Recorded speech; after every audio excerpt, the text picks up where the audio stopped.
It's Chris here today from Huckabones Equipment, and today's video, as you see behind me, we're going to do an overview video on the Z781 KWI TW-60. It's a son of a gun.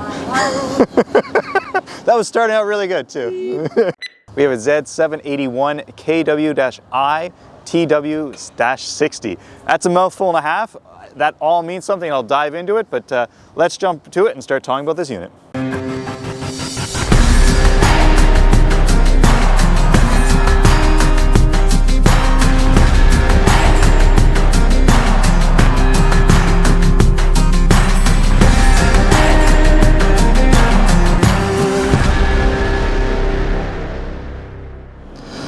Okay, so whenever we start talking about zero turns in the Kubota lineup, there is a ton of them. So, you have your entry-level ones at the Z200s, and then you get 400s, then you get up into the 700s, and after that you have the ZG lineup, and that's all just gas mowers. So then you can get up into the diesels as well. So there is quite a bit of differences as you start going up. So between the 200s, 400s, and 700s, and then into the commercial gas ones, the ZG 200s and 300s. So that's a pile of numbers at you.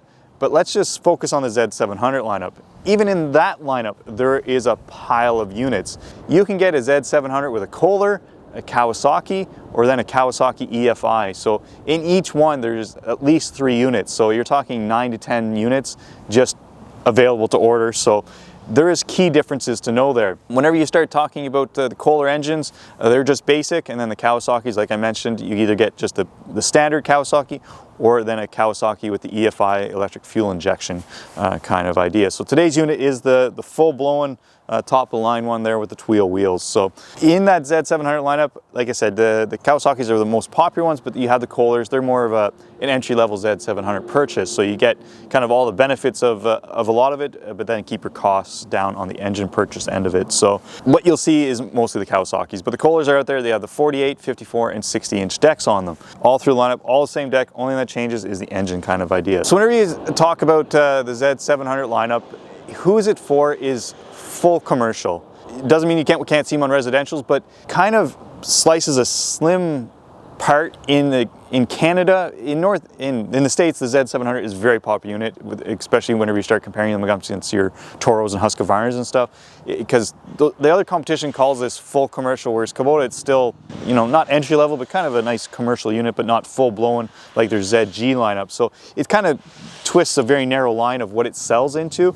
Especially here, as we like the Z400 lineup, not so much the 700, and then we like the ZG. So it kind of fits in there. It's a niche market for us, but it is a very popular market overall in North America. So it kind of fits that niche market, but you're going to see a lot of these on your landscapers, large acreage for homeowners and stuff. It kind of fits in there and does a great job in the North American lineup. It's there. It's a pretty big part of what they sell is the Z700. So if you're looking for a commercial mower, you're either going to be looking at the entry level, the Z400, and then moving up to a 700, or going full blown up into the ZG lineup or ZD. So depending on your budget. So let's now jump and start talking about this particular unit, and we'll start at the front, work our way to the back. Okay, so now we start talking about the Z781 KW-I TW-60. Lots of lettering there. What all does it mean? So Z700, that's the models we're dealing with.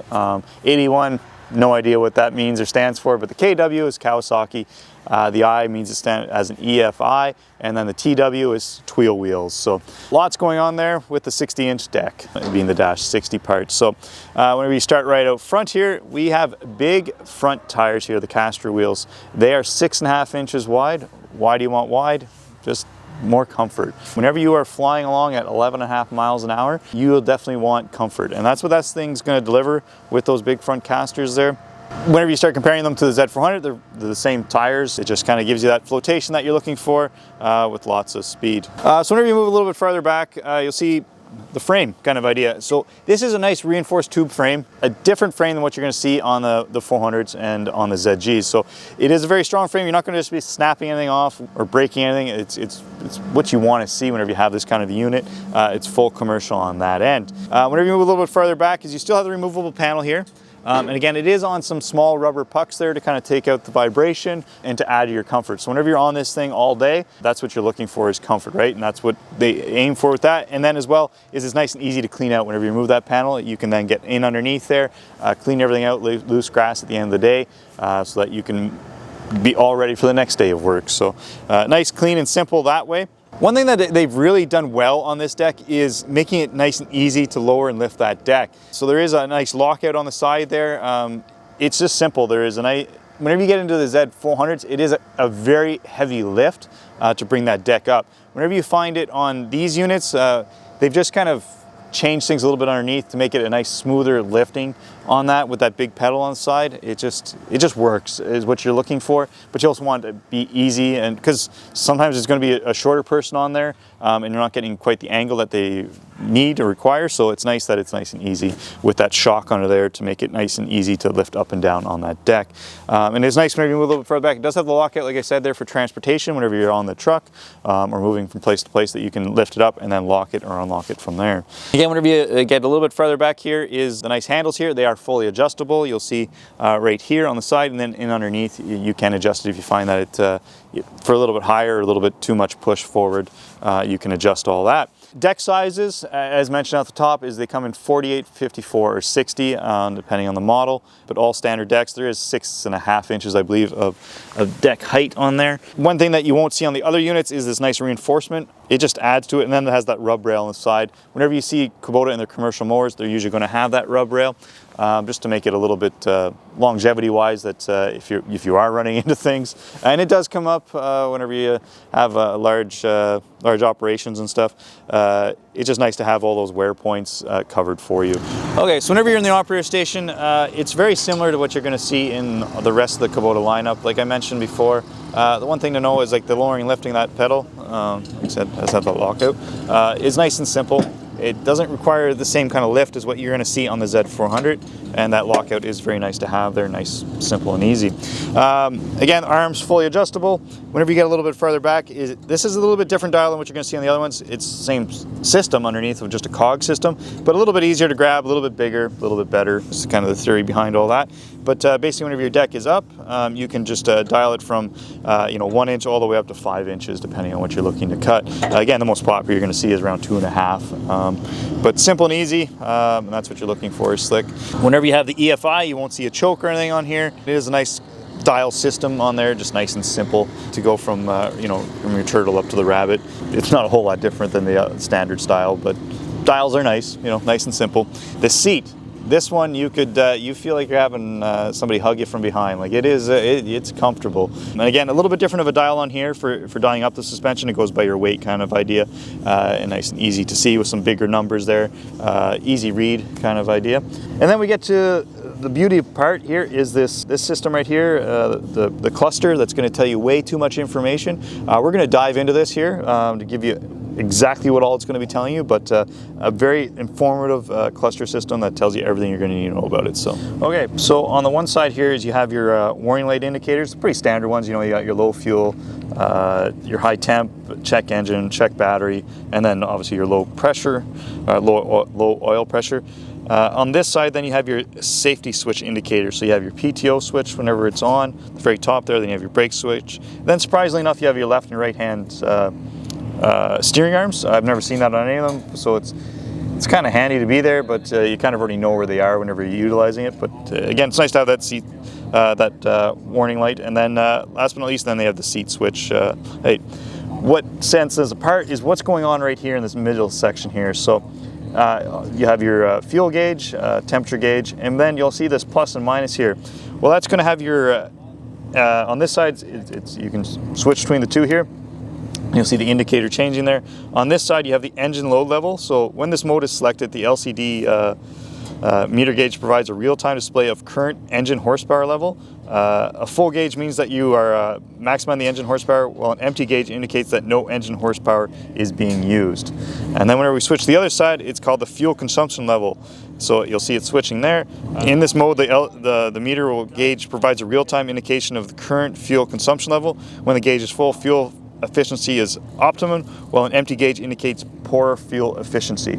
So it's telling you a lot of information there, whether it's needed or not, it is all there. You know, we always joke about it that the owner of the company needs to know all that information. The guy actually operating it probably doesn't care. So gives you a lot of information though, and it's neat to have there. So okay, so we moved around to the back here. This is the heart of the machine, with the, you know, delivers what you're looking for. As with all the zero turns, right here there's a nice lever. You lift up and under.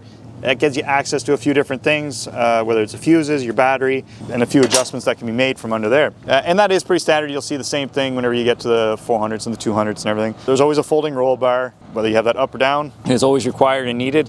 One thing that's nice about these units is the exposed fuel tank. So there's a lot of capacity there. It's going to hold a lot. It's going to last you all day. The nice thing is it's nice and low, nice and easy to see where it goes, and it's nice and low and easy to fill. So that's kind of what you're looking for. One option we always recommend here, and it isn't installed in this unit, but it would be whenever it's retailed, is underneath here is having a nice tow bar. So whenever you have any attachments for the back, it gives you some attachment too. They're not very expensive. It's nice to have whenever you move forward and have that. So up until this year, this was the only units with EFI was in the Z700. Yes, we have it in the 400s now, but what does an EFI get you? It just takes all the guesswork out of it. It makes it a nice, simple engine. So you won't be doing any adjustments, fiddling around with this engine. You know, it takes all the guesswork out of it. There's no more carb, there's no more choke. It delivers that performance that you need when you need it. And that's what you're looking for on a commercial unit. And that's why these EFIs are popular. Yes, it adds a little bit of cost. Generally, it's you know, $1,000 to $1,500 more than what you're going to see on a standard non-EFI engine. And then, as every operator will tell you, it's more fuel efficient, which you know, gets you back some of that value that you've paid for. So less maintenance, more fuel efficient, and just delivers a top performance all the time, no matter where you are, whether you're in Colorado, you know, and come down to lower levels. You don't have to worry about making any adjustments. So that's kind of all you need to know about this end. Okay, so now we've skipped around to the side, and we're talking about the showstopper here, Tweel wheels. They are the showstopper. They're amazing. They're awesome. They do everything you're looking for, and it's hard not to be excited about them. Really, the only downside to them is the expense. You are at minimum twice the price of a standard tire. What you're going to get out of value-wise on that is, well, they're airless. You don't have to worry about any downtime. You stick these on, you don't have to worry. Up here in Canada, they are not overly popular. A few sets are sold a year, but you go down to the States, I've spent some time in Florida and stuff, you see these all over the place. They are everywhere. Pretty much every mower has them, and there's a reason for that. And like I said, it's the downtime. You don't have to worry about it. You stick these on, no worries. It's the ride and the flotation of these tires. They are more comfortable than your standard air tires. They wear great. They're fantastic that way. You just don't see the same wear that you're going to get on a standard tire. They're never going to take over the market, but you know, that sales of, you know, let's say 5%, 10%, 15%, and you might see it up to 25 or 35% of all units sold in the very near future, I'd say in the next 5 years or so, will be Tweel wheels. And that's in the commercial end of stuff, because that's the group that's going to see the benefit of that, just between the ride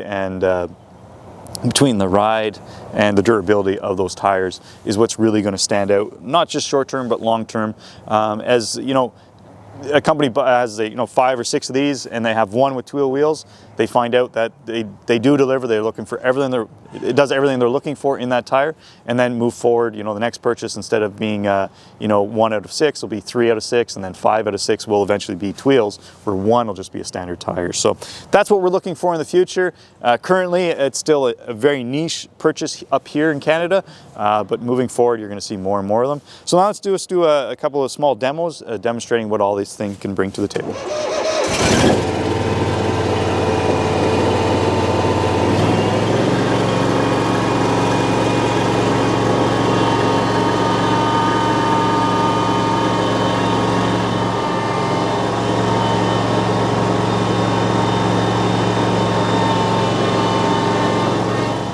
Okay, so that brings the end of today's video. I hope you enjoyed learning a little bit about the Z700 lineup with a nice overview of the 781, showing you all the benefits of what it can bring to the table. So if you enjoyed it, please like, subscribe, and if you have any comments, please leave them down below. Thank you. Real nice seat.